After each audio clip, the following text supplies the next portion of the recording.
नमस्ते सबैलाई मेरो नाम चाहिँ अमन मर्जन हो म चाहिँ भावना Shrestha It's me, obviously. It's me, Rohan Dahal आज चाहिँ हाम्रो एन्टरप्रेन्योरशिपको चाहिँ एउटा वर्कसप सनवेले गरेको थियो आजको हाम्रो यो सेसनमा चाहिँ हामीले धेरै कुराहरू सिक्न पायौँ जस्तो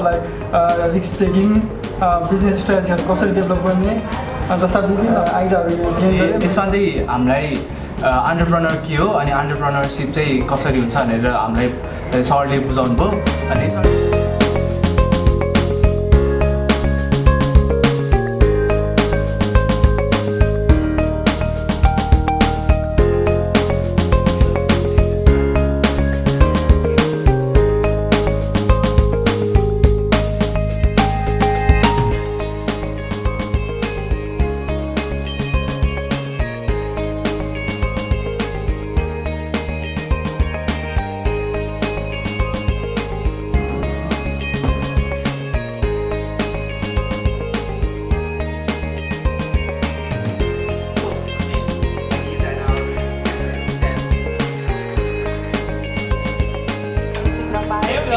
अनि यो सेसनबाट चाहिँ हामीले टिमवर्कको बारेमा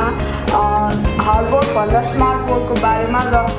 बिजनेसमा चाहिँ के चाहिन्छ भन्ने कुरा सबै कुराहरू चाहिँ हामीले चाहिँ सिक्न पायौँ र आज धेरै मान्छेहरूसँग इन्टरेक्ट पनि गऱ्यौँ र त्यसबाट चाहिँ हामीले हाम्रो लाइफमा चाहिँ त्यसलाई कसरी इम्प्लिमेन्ट गर्न सक्छौँ भन्ने कुराहरू चाहिँ बुझ्न सक्छौँ The main thing I learned from this entire session is we should not waste money. आइडियाहरू गेन गरेँ मेरो लाग्छ मलाई यो